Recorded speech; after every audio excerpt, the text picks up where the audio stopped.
Welcome to another soft and sleepy episode of Boring Greek Myths for Sleep. Tonight, we drift gently into a story not of thundering gods or fiery battles, but of something slower, older, and wrapped in the salt-stained quiet of the ancient. We begin with a ship, ordinary, weathered, wooden, not a ship of heroes, but one of pirates, the kind who preferred coin to legend. But on this particular voyage, they made a mistake, one that would grow vines through their sails, turn timber into twisting ivy, and leave only whispers on the breeze. You see, they tried to kidnap a quiet man in a cloak, a man with calm eyes and bare feet. They did not know he was Dionysus, the god of wine, madness, and inconvenient surprises. This is not a story of thunderbolts or glorious quests. It is a tale of confusion, soft miracles, and a boat that turned into a garden. So if you're ready, close your eyes, let the waves rise and fall. Let the old myths unwrap themselves slowly, like curling tendrils of ivy in the sun. And let us begin with the pirate ship that shouldn't have taken him. Story 1. Why Dionysus once turned a pirate ship into vines. Section 1. The Boy on the Shore. You are on the coast of Naxos, the year unknowable, the sea soft and breathing under a dull gray sky. Waves lap without hurry against the pebbled shore, and the sand has long forgotten war or empire. There are no temples nearby, only brush, dry grass, and a few olive trees stooped with age. The Aegean is a poem of stillness this morning, and into this stillness a boy walks alone. He doesn't look important, not in the way statues pretend gods ought to look. His hair is dark and curled with seawater, and his robe, if one could call it that, is little more than thin linen clinging to a slender frame. His feet are bare. He walks without purpose, or so it seems, pausing to look at the way a seashell fits in his palm, how barnacles make stone look alive. He does not call out, and he leaves no footprints on the dry stone where he rests. The fishermen down the beach don't see a god. They see a lost child, perhaps a runaway from another island, maybe a slave, or the son of someone careless. And as the boy hums to himself and lets a vine twist quietly from the cracks in the rocks, they glance once and look away. The sea is no place for strange boys in the morning mist. This boy, though you don't yet know it, is Dionysus. Not the grand, laughing wine god of drunken processions and broken not the painted deity draped in ivy, clutching a goblet and surrounded by shrieking satyrs. This Dionysus is younger, quieter. He is in between stories, before the theater, before the madness of Thebes, before anyone truly believed him. And that's the curious thing about gods in Greek myths. Sometimes they start out very small, according to ancient fragments, scattered like seeds across the writings of Hesiod, Ovid, and Apollodorus. Dionysus was twice born, a god stitched together from misfortunes and miracles. His mother, Semele, perished when she asked Zeus to show himself in full godhood.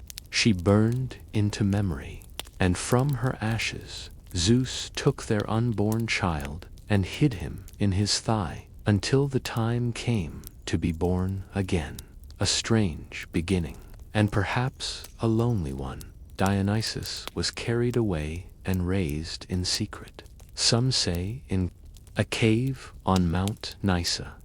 Others claim he was passed among nymphs like a vine-kneading son, always watched, always kept hidden.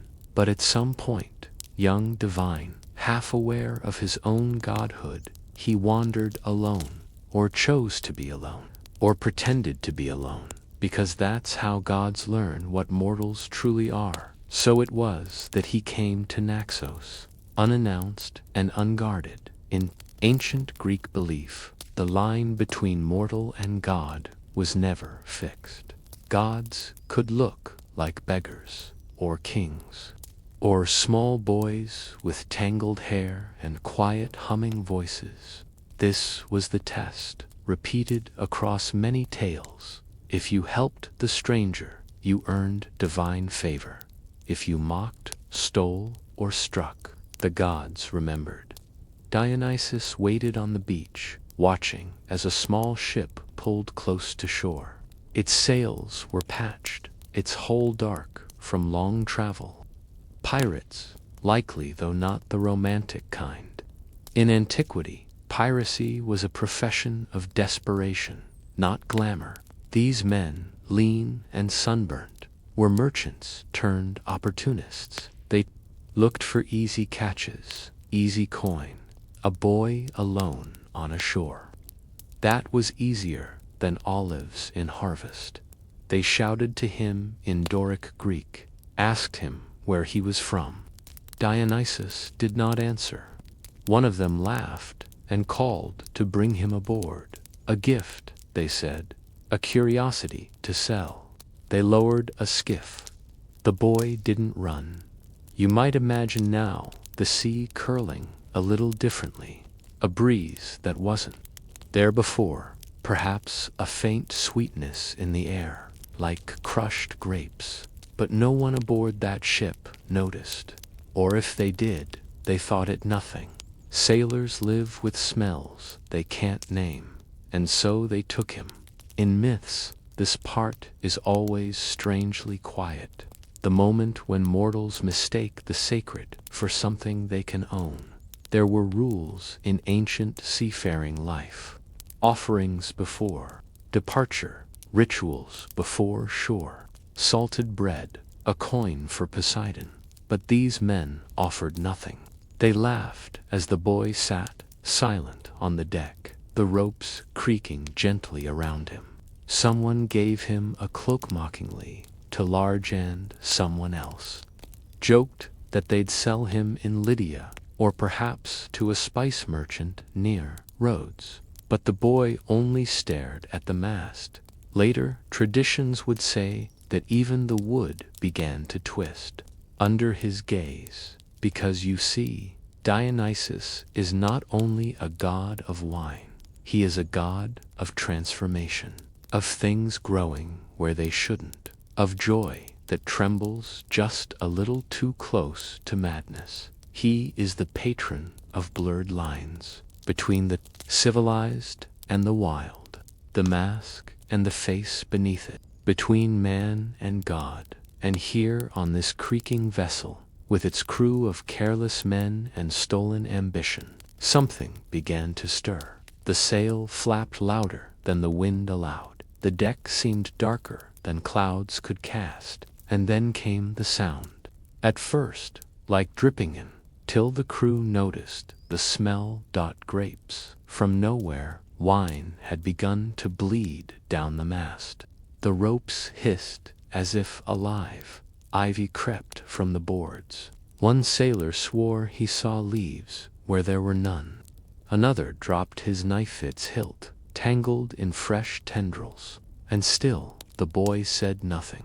By the time the first sailor screamed, the vines had reached the helm. But we are not there yet. No, for now you are still on that deck, watching.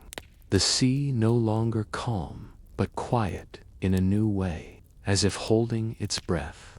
Dionysus looks at the helmsman, and just before the mast splits, before the sky breaks open in silent bloom, the god smiles. The crew does not yet know who he is, but you do, and you may be wondering what happens when mortals steal a god and call him nothing more than a boy.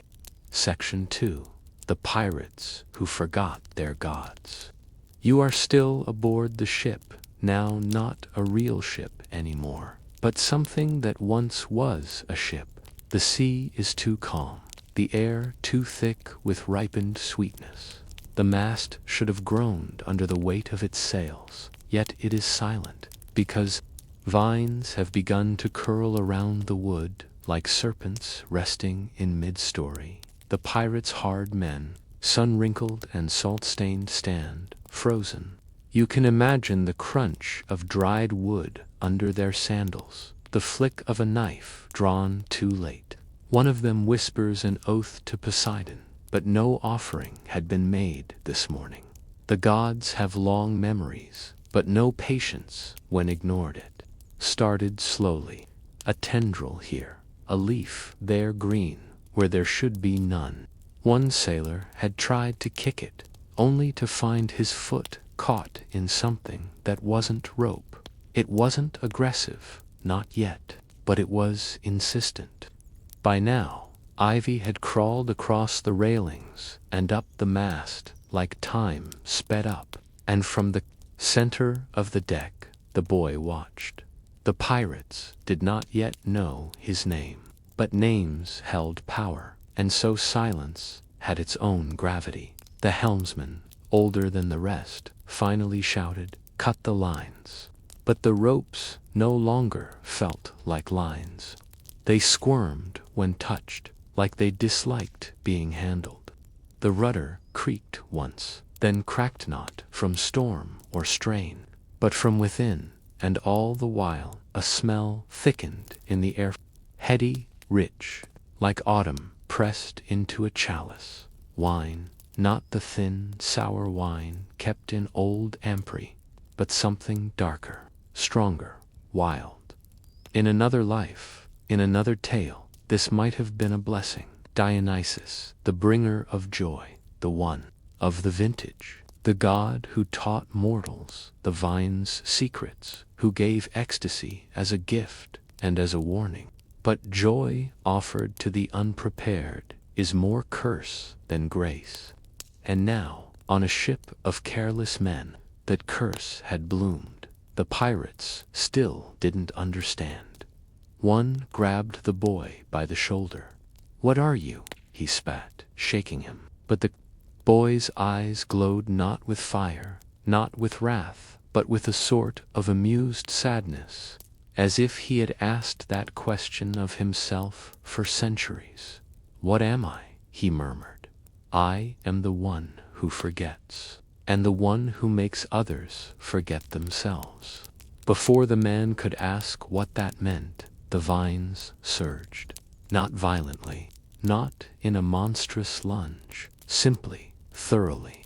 They moved like memory, wrapping around ankles and wrists, sliding up beams, pushing through cracks in the planks. The ship groaned not from stress, but as if it were becoming something else. The helmsman screamed, not from pain, from recognition. He dropped to his knees and whispered a name, Dionysus's, if it burned his tongue. And it might have, because now, finally, they saw. The boy was not a boy. The boy was a god. And their ship was no longer a ship. The tale of Dionysus and the pirates appears in scattered ancient sources, most notably in the Homeric hymn to Dionysus, and later in Ovid's Metamorphoses. Across versions, the details shift like reflections in water, but certain elements remain. A band of pirates, a god in disguise, a punishment that is not just justice but transformation. And that was the core of Dionysus's power. He did not destroy, he remade. Now you are standing on a vessel becoming vineyard. The mast has bloomed. Grapes the size of olives droop from curling stems. The sail collapses, not torn but overgrown, stitched now with leaves. Ivy blossoms in impossible places, long the tiller, across the oars, even up the flanks of the crew, who now struggle not against ropes, but against themselves. One of them is laughing uncontrollably. Another weeps, not knowing why. A third has begun to dance, his feet no longer obeying his will but moving to some ancient rhythm hummed by the god who sits, legs swinging, on a barrel that used to hold salted fish. The god does not command. Dionysus rarely does in these myths. He simply watches and lets the truth of things bloom around him. This is what the pirates forgot in ancient seafaring tradition. Sailors knew to respect the gods of the sea, the sky, the wind. They offered libations before setting sail, sacrificed to Poseidon, begged safe passage from the nymphs of the deep. But Dionysus, a land god, a god of wine and festivity, what business would he have on a ship? And that was their mistake, because Dionysus was not only of the land, he was the god of liminal spaces, of crossing, of disguise, of theater and mask, yes, but also of journeys where identity breaks down. He belonged to the road and the wild path, to the borders between sanity and madness. And what is a ship at sea, if not the most liminal space? Of all, the pirates are changing now, not dying, changing. One has dropped to all fours. His hands now pause, have sprouted fine black hair. Another howls and leaps, his body already shrinking, spine curving, tail emerging. Not one of them will die today. No, that would be too easy. They become dolphins. It is, again, a recurring detail in the older versions of the myth. Dionysus, amused or offended, depending on the telling, transforms his captors into dolphins. Not beasts of punishment, but symbols of endless swimming. Eternal travelers, forever leaping across waves with no home, no rest, no anchor. It was not a curse, it was a joke, a divine joke, half sorrowful, half playful, because Dionysus is a god who laughs and weeps, often at the same time. And if you are imagining the deck now where once there were men, now a god stands, surrounded by grapevines and silence, know that it did not last long. The sea eventually swallowed the ship, or let it drift until it rotted, or turned it into an island. No one agrees, but the dolphins remained. Some say they still follow ships, especially those that carry wine, as if remembering. And as for Dionysus, he stepped lightly off the ship, onto water, or perhaps onto a new dream. No one saw where he went. He doesn't travel in straight lines, only in loops. In later tales, he would arrive in Thebes, mad with truth and crowned with ivy. He would lead processions of maenads through forests, his wine cup bottomless, his voice a command and a comfort all at once. But for now here, in this story, he is still the boy from the shore, the god who sat quiet on a stolen ship and let the world turn into itself. So the next time you see dolphins dancing beside your ferry, remember, they might once have been men who mistook a god for a child, and you may be wondering if Dionysus can turn pirates into dolphins. What else has he turned that we've forgotten to notice? Section 3. The wine that grew from wood. You find yourself back at the edge of the Aegean now. The ship is long gone dissolved into legend or swallowed by salt. The sea is soft again, barely breathing. A thin strand of ivy drifts lazily across the surface, bobbing with a rhythm that isn't quite wave, isn't quite wind. It remembers something, even if you do not.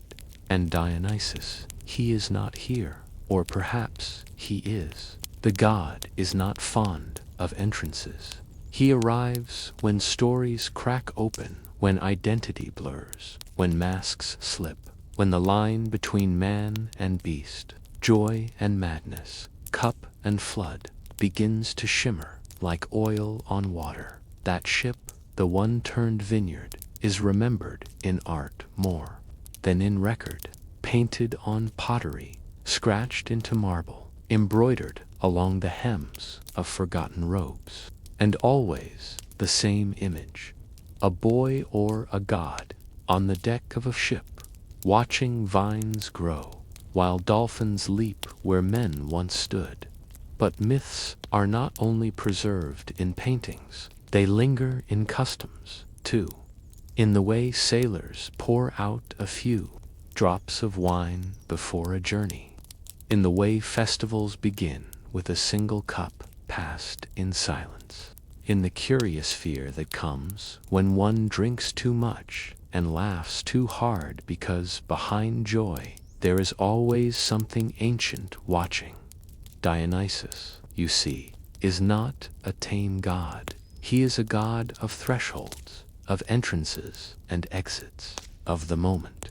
You step into a room and forget why, of the story that changes you even when you didn't believe it at first. And so, after the pirates disappeared, he wandered. There is no single path that Dionysus takes, only a weaving. He is said to have crossed the world not in conquest, but in chaos, not with armies, but with rituals. Across Phrygia, he learned the drum. From Thrace, he borrowed frenzy. In Lydia, he crowned leopards with ivy and walked among dancers whose feet never bled. Wherever he went, things grew. In one city, a barren plain burst with wild grapevines the morning after his visit. In another, women began singing in languages they didn't know. And in yet another, a tyrant who banned wine found his throne quietly wrapped in moss the next day. But most of all, Dionysus taught, not with words, but with transformations, with theater, with masks, with processions that blurred celebration and surrender. His followers, called Maenads, or raving women, would vanish into forests during his festivals, their hair unbound, their eyes unfocused, their hands gentle, and then suddenly not. They danced to rhythms no one remembered. Teaching them, they whispered secrets into tree trunks. To outsiders, it looked like madness. But to those inside the dance, it was revelation.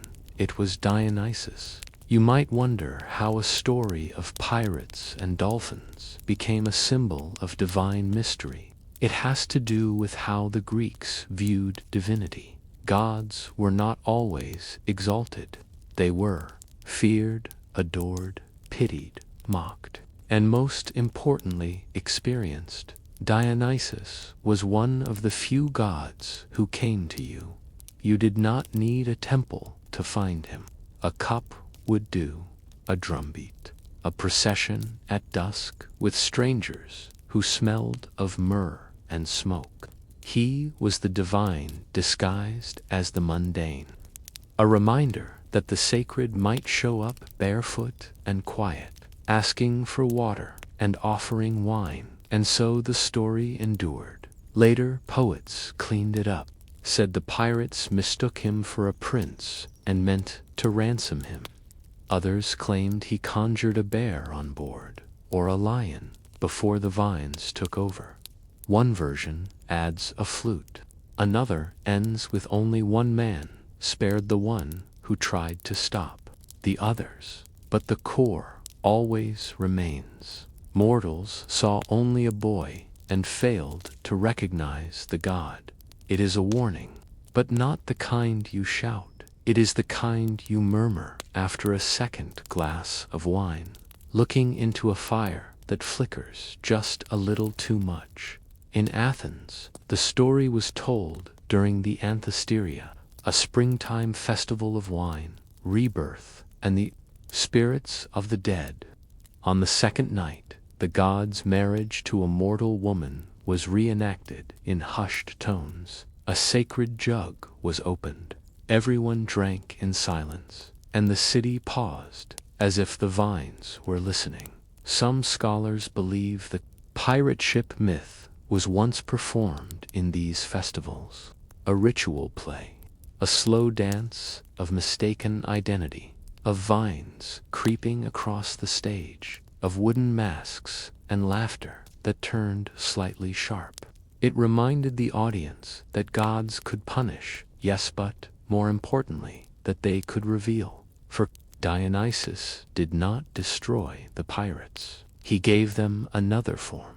He did not sink the ship. He let it bloom. He does not shout. He waits until you drink too deeply and start to feel like someone else, and then shows you who you really are. In modern times, people tend to think of myths as stories from long ago. But Dionysus was never a god of the past. He is a god of the now, of the moment you let go. Every sip of wine is an invitation.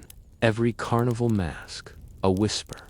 Every sudden burst of joy followed by inexplicable sadness. Dionysus. He is the reason we cry at music, why we laugh at wakes, why weddings feel like endings, and why funerals can feel like strange beginnings. He is transformation, and he does not require belief, only participation. The pirates never believed in him, and they were transformed anyway.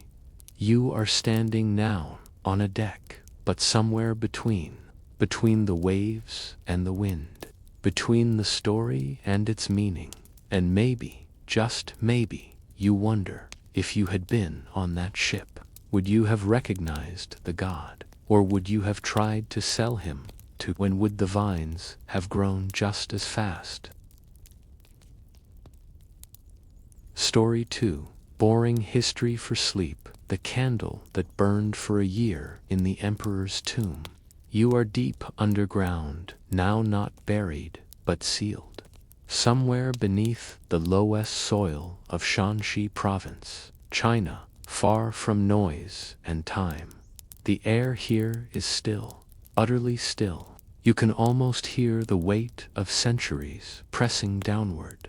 Dust floats like lost whispers, and in the darkness, somewhere behind carved stone doors that haven't opened since the 2nd century BCE, there is said to be a candle that has burned for a year, or maybe longer, or perhaps it never burned at all. This is the tomb of China's first emperor Qin Shi Huang, the man who stitched together a divided land with fire, steel, and fear. Thousands of clay soldiers unearthed near the modern city of Xi'an, each with a face uniquely molded, each positioned to guard in silence. But what most people don't know is that those soldiers don't stand within the actual tomb. No, one has opened it, not yet, and that, perhaps, is where the candle still flickers. It is 221 BCE. The Warring States period is ending in China. After centuries of conflict among rival kingdoms, Qin Shi Huang emerges as victor. He is only 38 years old, but he declares himself Huangdi, the first to bear the title of emperor. He orders books burned, standardizes currency and writing. He believes in order above all, and permanence above order. And so, the moment his empire begins, he begins his tomb. It is said that he used 700,000 laborers to carve it into the earth. Not slaves, exactly, but not volunteers either.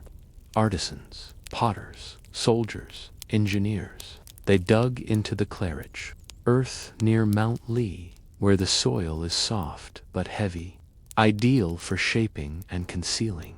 The tomb was designed not merely as a resting place, but but as a miniature version of the empire itself. Rivers of liquid mercury, skies encrusted with pearls, miniature palaces, trapdoors, secret chambers, and, according to some texts, a flame that would not die, a candle that burned in complete isolation, lit once, sealed forever. The source of this strange story is a Chinese historian named Sima Qian, writing around 100 BCE in his records of the Grand Historian. He gives a detailed account of the emperor's burial complex. He describes underground palaces, stars set into the ceiling with precious stones, and rivers made from flowing mercury, controlled by mechanical pumps. But what has puzzled historians most is one curious detail: the mention of everlasting light. Some interpret it literally, perhaps an oil lamp fueled by a rare compound, designed to burn without end. Others see metaphor, but in later Chinese folklore, the idea evolves: a single candle burning in a sealed chamber, untouched by wind, unconsumed by time. You can almost picture it, can't you?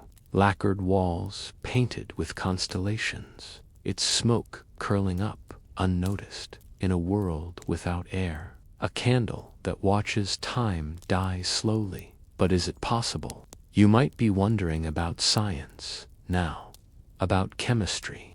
Could an ancient candle really burn for a year or more? The idea isn't entirely without precedent. Similar legends appear in ancient Egyptian tombs and Roman texts, speaking of perpetual lamps left to burn beside the dead. In reality, no flame lasts forever. But Chinese alchemists, highly active during the Qin and Han dynasties, were known to experiment with long-burning oils made from whale fat, tongue, tree resin, or even fermented plant matter. Certain compounds, when mixed carefully, could extend the life of a flame far longer than expected, and when sealed in an oxygen-balanced chamber with no wind, no moisture, and ideal conditions, perhaps a candle could burn long enough to feel eternal. But that's only half the mystery, because no one has ever entered the tomb to check. In 1974, farmers digging a well near Xi'an struck something hard underground.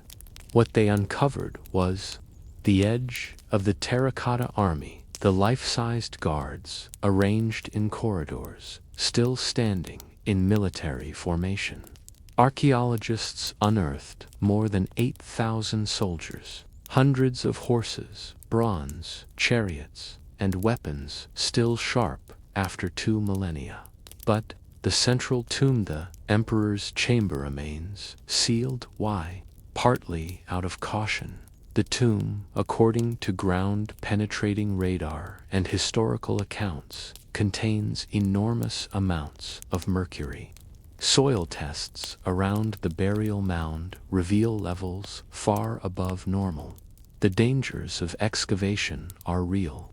Mercury vapor is invisible, odorless, and lethal.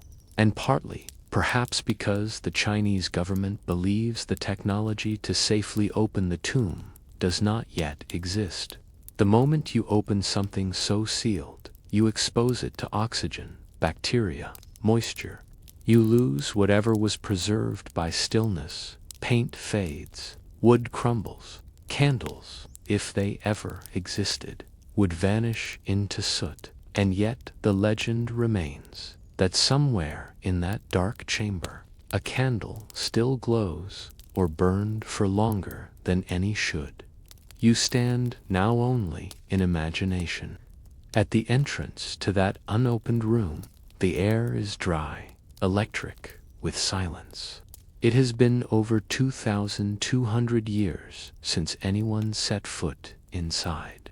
Your torch would be the first light in millennia, or perhaps not the first dot, Because if the legend is true, the room is not dark. It is dimly lit by a single flame, a small candle, perhaps set in a bronze dish, its base lacquered in dragon motifs, its wick darkened but steady, the flame leaning softly as if breathing, though no wind has passed through this chamber since the tomb was sealed. And what does the candle see? Maps drawn on silk, a lacquered model of the emperor's court, scrolls so dry they crack when looked at, walls lined with constellations mirrored in silver dust, and above, pearls sewn into the ceiling to mimic stars, a sky that never moves. You see, for Qin Shi Huang, death was not an end, it was a new empire, and in an empire there must be light, even in darkness. So what is the candle, really? A trick of myth, a metaphor for legacy? Asterisk. Or did an ancient alchemist, working in a smoky chamber, lit only by his own trembling hands, manage to create something no one could explain? You may wonder now, if we do open the tomb one day, what we'll find. Ash, or a puddle of melted wax, or something stranger. A room, empty of flame, but still warm, still lit. Asterisk. The sea stretched endless and quiet as a breath held too long. The pirates had long left sight of land, their course no longer driven by stars or familiar currents, but by the steady pull of curiosity and coin, the youth they had captured. Now, seated serenely beneath a linen awning on deck, had not spoken since morning. He watched the horizon with a gaze to calm for someone bound for uncertain fate, and that, perhaps, was the first true omen. Their ship, the Cyperus, bore signs of long voyages, rusted nails, swollen timbers, and ropes bleached to bone by salt and sun. Its hold was part cargo, part priza, confusion of amphory looted fabrics, and a handful of stolen chickens that strutted indignantly around the mast. But now, at its center, sat something or someone whose presence disrupted the rhythm of sea life in a way the crew could not quite name. The boy, still dressed in a robe too finely stitched for any coastal peasant, did not sweat. He did not hunger. He drank sparingly from a wineskin left unattended, and each sip seemed to ease the air itself. The cook swore that the galley had gone cooler since he arrived. A deckhand claimed the wind blew differently when it passed him. But the first mate, and yet the crew began to notice things. Their wine stores never emptied, no matter how often they drank. An amphora that had been cracked at the base somehow sealed itself overnight. The sails, once fraying and yellowing from brine, grew tauter and brighter by the day. The ship, in its tired bones, began to feel ... newer still. No one dared speak it plainly. They had stolen a god. Dionysus, as he remained unnamed by them, did not resist. He hummed songs in a tongue older than Phoenicia, melodies that seemed to rise with the tide. He offered no struggle when roped or mocked. His silence was not passive, it was as though he waited not for rescue, but for them to catch up to a realization already written. One evening, as dusk died, the sea in grapeskin purple, the youngest sailor and orphan boy, nicknamed Thoro, sat beside the captive, holding a half-mended net. "Why don't you run?" he asked, not in malice, but in wonder. "You could leap into the sea.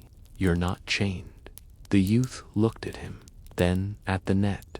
Would a vine run from the soil it chose to grow in? The boy blinked. "I don't understand." The scent of blooming myrtle. That night, A soft fog curled low around the hull. The crew had moored for sleep, trusting in calm waters and empty stars. But the wind, which should have hushed, whispered instead through the ropes like fingers searching for meaning. And from the bow came a low creaking, as though the ship itself had begun to breathe. The next morning, the changes could no longer be excused. Greenery had bloomed where none had been.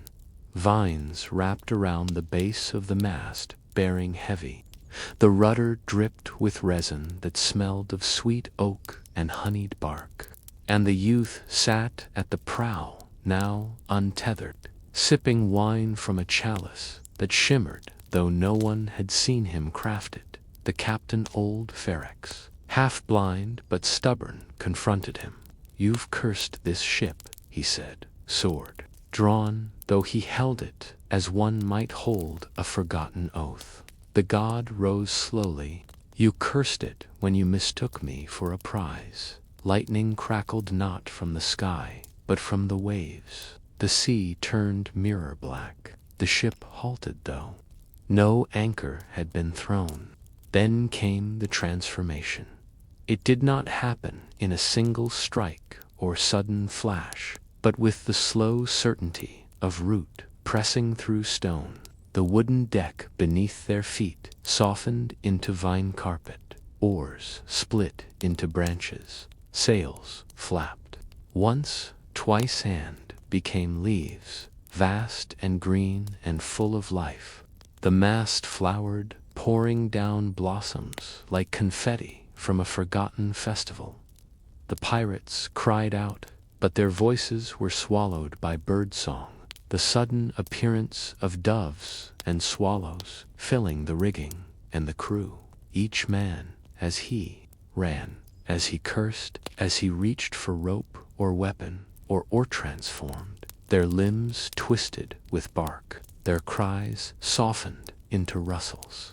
One by one, they became dolphins, sleek and confused, leaping into the sea, not out of escape, but rebirth. Salt water sheened their new skins as they scattered into the waves. Only Thoros remained. Untouched, the god, now full and radiant, turned. To him you asked, you listened, you remain. The boy knelt. "What am I now?" "A memory," said Dionysus. "And the seed?" Then the ship, now wholly a vessel of vines and blossoms, drifted quietly toward the horizon. The legend of the pirate ship turned to green did not vanish. Prow pointed at no known harbor. The dolphins that trailed it never harmed another vessel. Priests of Dionysus would later carry sprigs of ivy on sea journeys, whispering old songs into the sails. They said it was not a punishment, but a transformation, that those who misjudged joy for foolishness were given new lives, closer to the wind-dark sea. But why did Dionysus choose not to destroy the pirates outright? Why offer beauty in place of wrath? Perhaps it was because gods, even the most joyful, understand that chaos is best served with poetry. Or perhaps, in the old silence of the sea, there is no better revenge than to turn greed into something that blooms without profit. And so, the Cyberus sailed on, no longer a ship, but a story. The morning after the storm arrived quietly. The sea that had once held the rage of gods now lay still like a pond after a stone has settled beneath it. Icarius had not returned, nor had any messenger come from the outer lands. The city of Icaria, named for its founder, bore the weight of absence more heavily than the weight of divine punishment. It was a town that had forgotten what it meant to remember. The wine presses, once joyous and busy with fermentation, stood dry under the late summer sun. Grapevines curled weakly against the walls, their growth slow and indifferent. Something had changed in the soil, or perhaps in the hands that touched it. They had not been cursed by drought or flood. Those would have been signs of divine involvement. What plagued the city now was subtler: indifference, exhaustion, and a stillness that was too complete. No one danced. That was the first real sign. In the time before, as the old women recalled between thread passes, there were always children mimicking the leaps of satyrs, and young men chasing each other to flutes. The Dionysian spirit had been a part of the rhythm of life, of growing, harvesting, and rejoicing at the turning of the year.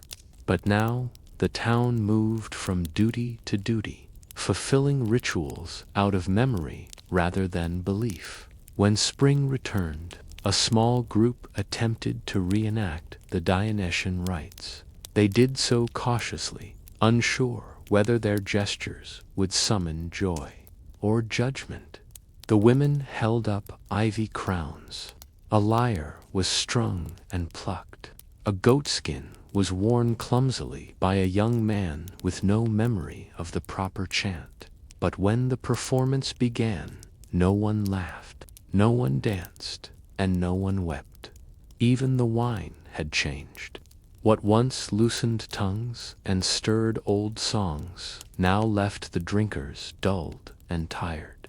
The vintners whispered that the barrels were fine, the grapes unchanged, but still it lacked something. It was as if the wine had forgotten how to remember. There were some who said the god had taken his gift with him, that he'd packed his joy, his revelry, and his madness in the same skin he used to trick pirates and teach kings humility. That the laughter of Dionysus was not something a town could simply hold, but something it had to deserve. A marble statue of him still stood in the old theater courtyard, ivy grown over one ankle. His expression was soft eyes, half closed in either sleep or thought, and his hand lifted in offering. But the bowl he once held, the one carved to suggest overflowing wine, had been chipped and left empty. Children once splashed water into it, giggling as they imagined it to be sacred. Now it dried and cracked in the sun. The theater, too, stood empty. A space once meant for stories and masks, music and transformation had fallen silent, dust coated. The steps bees nested under the wooden seats. The stage boards had warped from sun and time. A place made for pretend had become too real. No one wanted to face the absence of joy. Old Ontodon, once the town's best mask maker, still lived in a cottage near the edge of the square. He hadn't made a new mask in years, but he kept the old ones hung along his walls. Faces of fauns, of bearded men with wine cups, of wide-eyed revelers in ecstasy. They stared from their hooks in mute expectation. One evening, he wandered into the theater with a mask in hand. Just one, a simple, laughing face painted with faded gold lines. He placed it gently on the center of the stage, bowed his head, and muttered something under his breath. No one heard him, no one came. But the wind shifted slightly that night, and a vine crept across the stone near the stage steps, as if listening. The elders called a meeting the next day. Some said they needed to build a new altar, a grander one, maybe near the sea. Others thought they should petition another god entirely, Apollo, perhaps with his clean order and less chaotic presence. One even mentioned Athena, whose wisdom might teach them how to avoid such divine silence in the future. But there were still a few who remembered that Dionysus was not just a god of wine and madness. He was a god of forgetting and remembering, of being lost and being found. of the spaces between man and beast, between joy and despair, between life and performance. In the margins of their city, an idea began to grow like a tendril. From a forgotten root, they decided to hold one final performance. Not a festival, not a parade, just a quiet night in the theater. No garlands, no trumpet calls, a whisper instead of a song, a candle instead of a flame. They gathered masks from old Antidon's house. The surviving musicians tuned lyres and aloes with trembling fingers. And a few actors, uncertain of their lines, agreed to improvise, just as the god might have liked.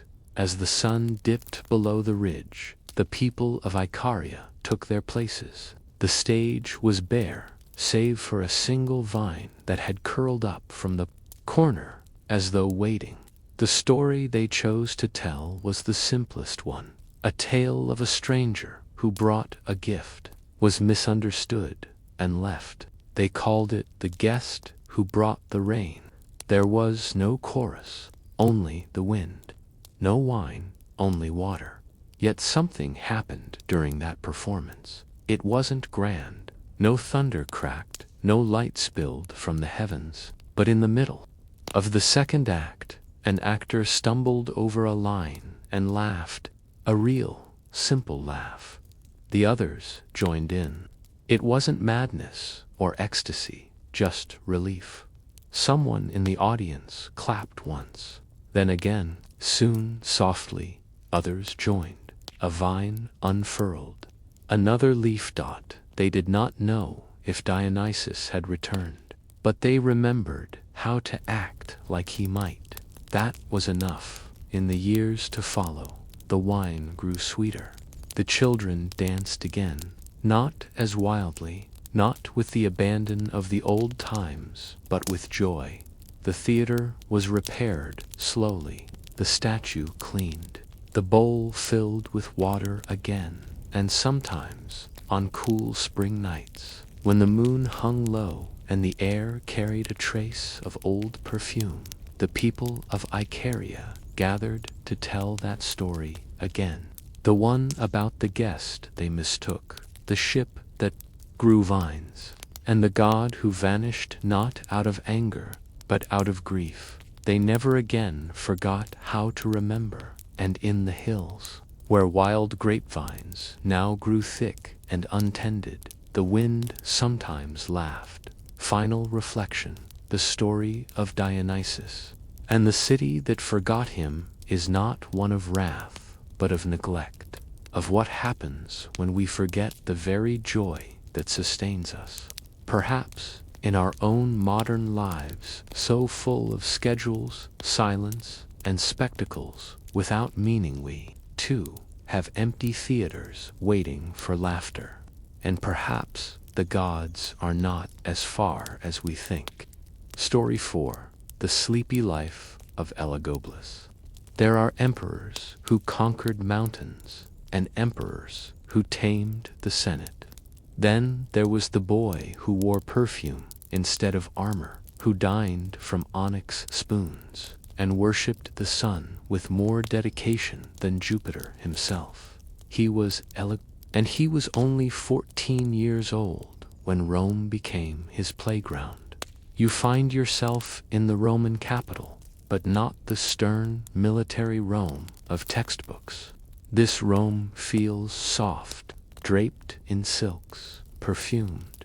Velvet twilight has settled over the Palatine Hill, and beneath a sky turning lavender, the palace windows glow like honeyed gems. Elagobus had arrived in Rome just a few months earlier, his sandals barely dusty from the long desert march north from Emesa, modern-day Homs in Syria.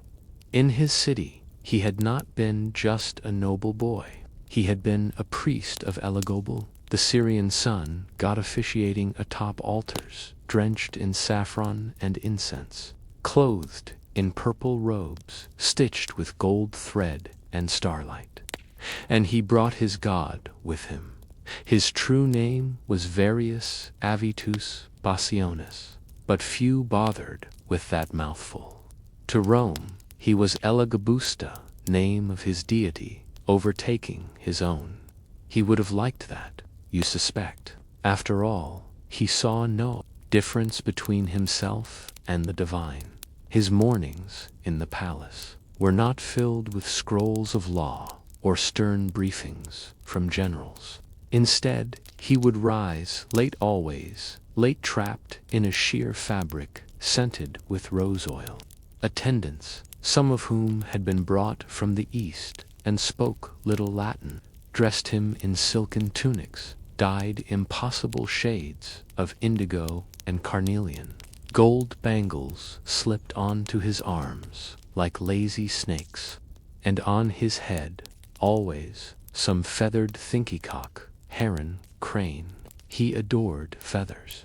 There was no uniform in Rome that resembled his. The sun god's stone had come to, carried by litter, covered in gold leaf, resting on a plinth in the grand temple Elagabalus, built on the Palatine.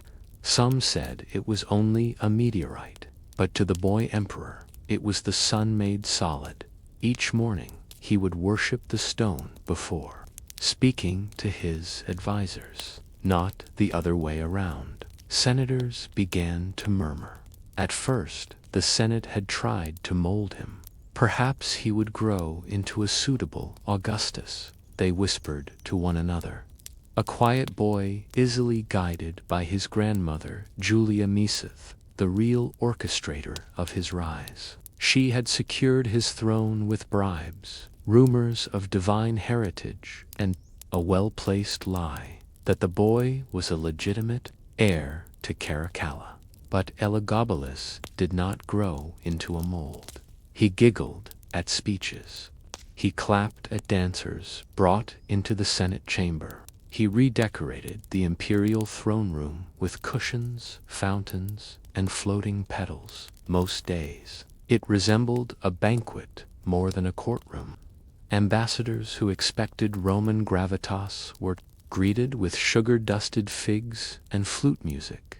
He held grand dinners in rooms designed to confuse the senses.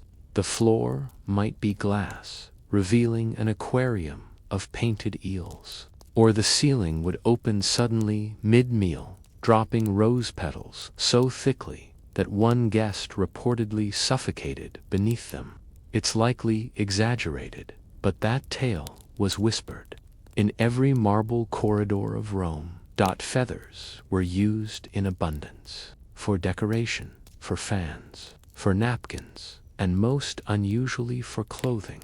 Elagabalus had garments made entirely from bird feathers, tunics of swan down, capes of peacock eyes, slippers lined with heron fluff. He claimed they were offerings to his god, whom he now proclaimed should be worshipped above Jupiter, above Mars, above all.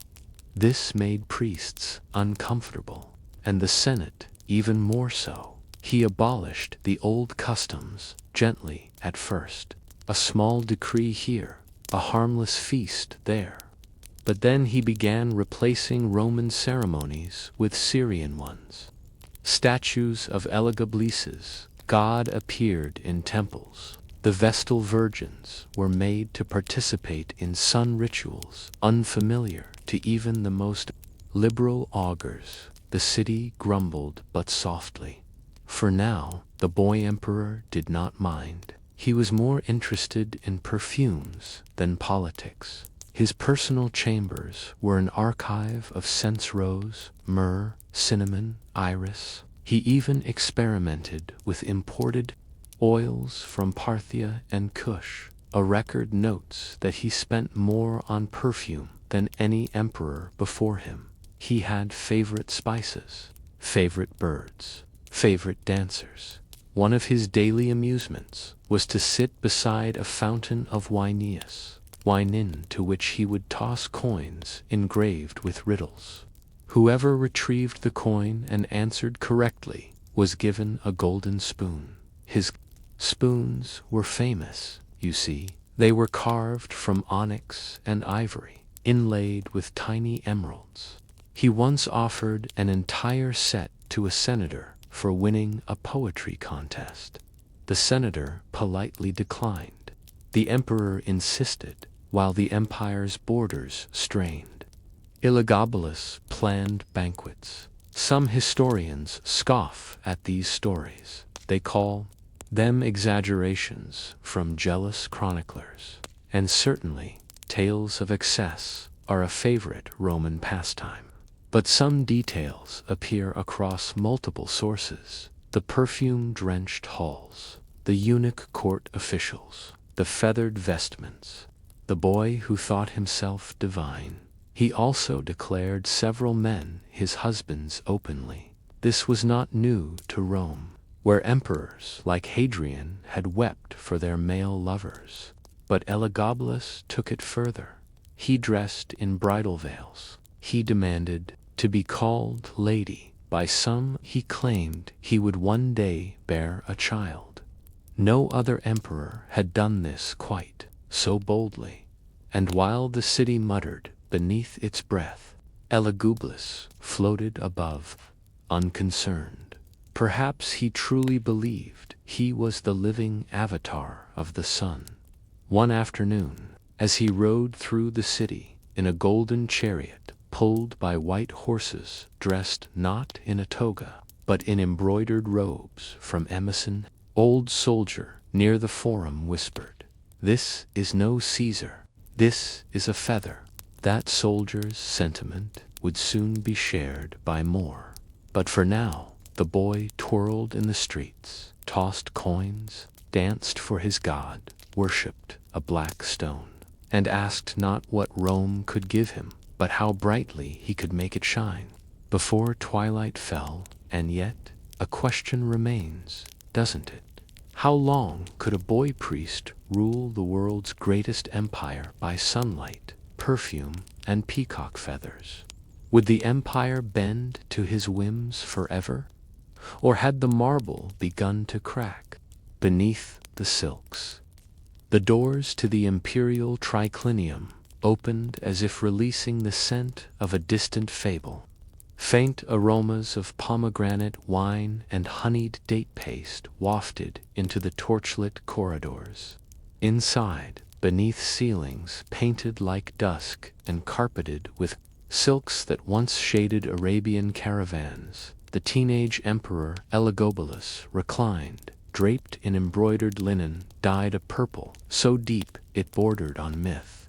The walls shimmered with mosaics of lions lounging beside lambs, sunbursts etched in gold, leaf radiating from the corners. To guests, it may have seemed like a feast arranged by the gods, but in truth, it was precisely the reverse. It was a feast for the gods, or so Elagabalus claimed, and he, their high priest, was merely presiding. Though only a youth, his expression bore the weary mischief of someone who had discovered early that power, once tasted, dulls quickly, unless dusted with something stranger. The banquets themselves were less about food than ritual. Peacocks were roasted whole and dusted with edible gold. Quails arrived, stuffed inside figs, the figs inside boar, the boar inside a clay urn that was cracked open with a golden hammer before the meal. No one truly ate. Nobles often left hungry, but to refuse the invitation was to risk exile, or worse, insignificance. Each course followed a theme dictated by the emperor's shifting fascinations. One week it was flowers, with every dish steeped in petals or oils of rare blooms, rose stuffed sardines, lavender goose eggs, and a dessert made entirely of crystallized violet leaves. Another time it was secrets, and the food arrived sealed in scrolls of pastry that unraveled with heat, revealing riddles written in fennel ink and truffle ash. Beyond the spectacle, the emperor's obsession with ritual became more pronounced. He was, above all else, devoted to the sun god Elagabla, the deity from his native Syria, whose black conical stone had been transported across deserts and now stood in Rome on a golden chariot. He referred to the god as both lover and father. Elagabalus did not merely worship, he claimed to embody and to unify the Roman pantheon with the Eastern one. He declared that Elagabal would marry Vesta, the virgin goddess of the hearth. This wedding between gods was held in public. The bride Vesta was represented by a sacred fire kept in a bronze urn, while Elagabal's stone was paraded atop a gilded platform drawn by white horses. Priests sang in multiple tongues, incense filled the forum, and senators watched in tense silence, unsure whether to laugh or kneel. At the altar, Elagabalus sprinkled saffron, honey, and crushed emeralds into the flames, whispering verses that echoed more like a lover's murmur than a sacred chant. His fascination with transformation extended beyond gods and ceremonies. The emperor frequently appeared in women's robes, adorned with tiaras and pearls, his cheeks powdered and eyes shadowed like a painted fresco. He had, according to whispering scribes, declared his intent to be called empress in private quarters, and once offered vast sums to physicians who could perform a surgery to make him fully female, though whether this was truth or tavern tale remains blurred by time. The Roman elite squirmed. They were used to eccentricity, and Emperor Caligula had tried to make his horse a senator. After all, but Elagabalus went further. He blurred the lines not just of behavior, but of identity, divinity, and control. He was not mad, many whispered, but bored, and boredom in the palace was a dangerous illness to the commoners. However, he remained both distant and fascinating. He gave away coins by the handful to those who chanted hymns in his god's name. He built fountains in alleyways and arranged free public baths that sprayed perfumed steam into the streets. He invited the poor to his feasts, but served them clay grapes and bread made of painted wax, laughing from behind a veil as their confusion rippled through the hall. Then, feeling guilty or perhaps theatrical, he'd throw real bread and olives from the balcony until the floor below turned to a market stall as seasons turned. Elagabalus's games grew stranger. One spring, he released thousands of snakes into the city's forums during a festival. Another autumn, he let petals fall from a false ceiling during a banquet until the guests could no longer breathe beneath their weight flowers, so dense they suffocated. He was scolded briefly, but no one dared accuse the emperor of murder when it was carried out by roses. Behind palace walls, power began to shift. His grandmother, Julia Misa, who had orchestrated his ascent to the throne, began to worry. She had promised Rome a ruler in the mold of tradition, a boy priest, yes, but controllable, moldable. Instead, Elagabalus had become a sunbeam with a dagger's edge, brilliant, but unable to be held. The emperor's disregard for the Senate deepened.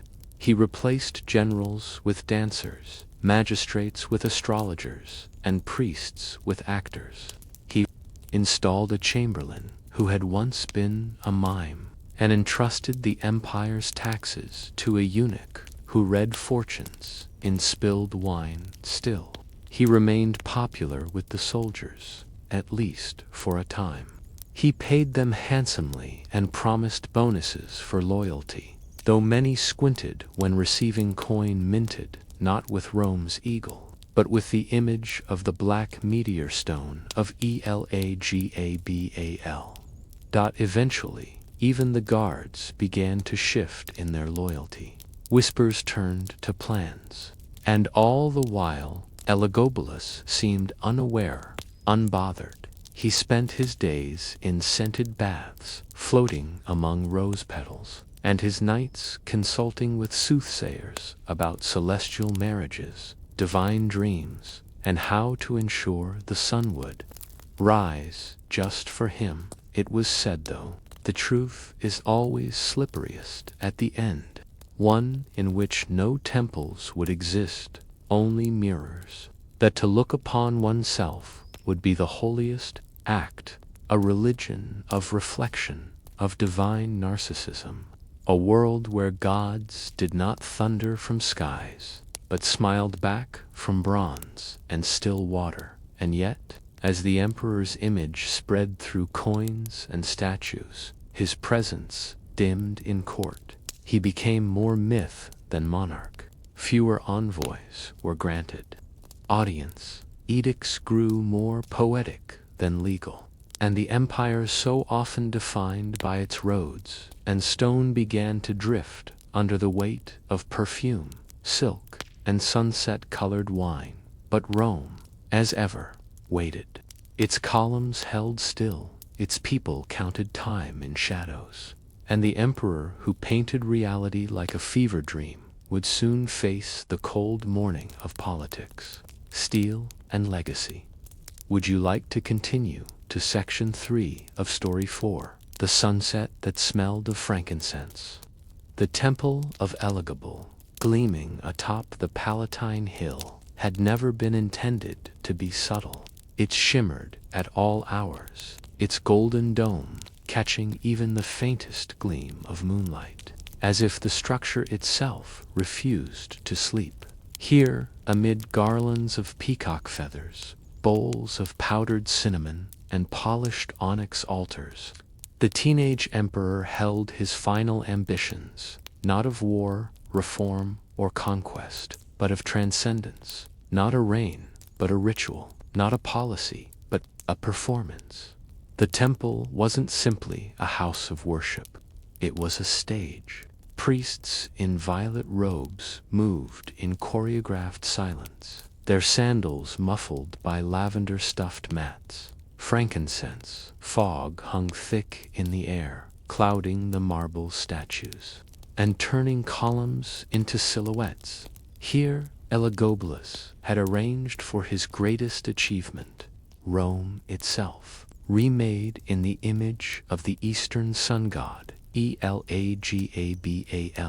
He renamed the deity Dies Sol Invictus, the unconquered sun, and sought to elevate the Eastern god above Jupiter, Mars, and all the traditional Roman pantheon. This was not a theological maneuver, but a cosmetic one. He believed Rome could be recolored with saffron and silk, rescripted to reflect the rhythms of a Syrian sanctuary. The Roman Senate disagreed quietly at first, then more vocally, and then not at all. Silence returned, but it was no longer reverent, it was calculated. He transported the sacred stone of Emesa, a black, cone-shaped meteorite believed to embody the sun god, and placed it at the center of the temple. It was paraded in golden chariots, fed incense daily, and guarded not by soldiers, but by eunuchs and dancers. Even the weather, Elagabalus insisted, must be told to cooperate. Artificial rain was sprayed from pipes hidden in temple cornices. Rose petals snowed from the coffered ceilings. The gods would not descend unless the mood was appropriately curated. The emperor's dreams grew ever stranger. He ordered feasts where all the courses were made from the same ingredient, an entire evening of asparagus, or only jellyfish, or 15 variations of boar. Guests, sometimes randomly chosen citizens, were seated according to astrological signs rather than status, and assigned costumes matching their celestial identity. He claimed that Mars had visited him in a dream, not as a warrior, but as a perfumer, and promptly declared a public holiday to mark the occasion at another dinner. He famously served food so light it floated, anchoring it to plates with tiny golden pins. When his guests laughed, uncertain whether they were allowed to, Elagabalus smiled, as though satisfied with the confusion itself. The meal was not to be enjoyed, it was to be endured.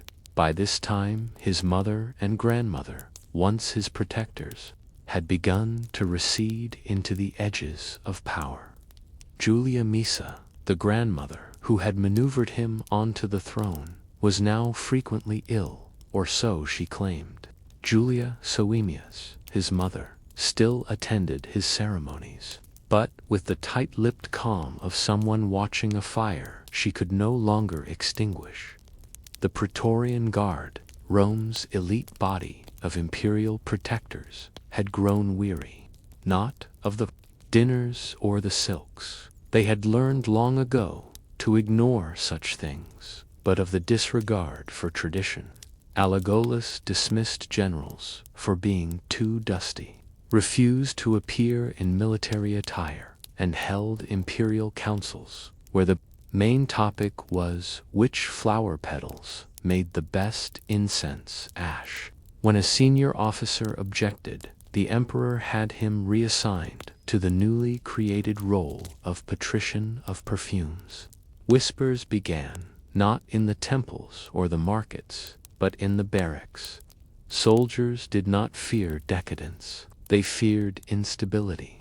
And when it became clear that Elagabalus intended to name his lover, a former slave and charioteer named Heracles, as co-emperor, the murmurs turned to plans. One evening, after a ceremony involving a staged marriage between Elagabalus and the sun god, complete with vows in Syriac and a procession of oxen in dyed silk harnesses, the Praetorian Guard issued a warning. It was brief and sharp: restore decorum or be replaced. The message wasn't read aloud. It was whispered by an officer whose face never showed emotion. Elagabalus laughed, assuming it a jest. He responded by hosting a banquet where all the guests had to speak in rhyming couplets. Soon after, on a spring morning in 222 CE, the guards acted. They entered the palace under the pretense of delivering an urgent petition.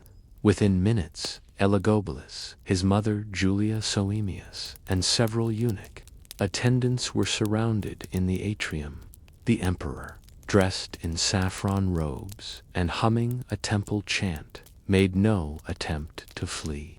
Accounts suggest he merely tilted his head, as though trying to decide whether the moment was real or symbolic. They were killed swiftly and buried unceremoniously in a shallow grave. The sacred meteorite was returned to Syria. The temple was rebranded, its gilded cornices stripped, its dancers dismissed. The official record referred to Elagabalus simply as the boy who forgot Rome, and yet his legacy lingered in strange places. A few years later, Emperor Aurelian, a military man with no interest in feathered ceilings, would reinstate the sun god as part of the official Roman cult.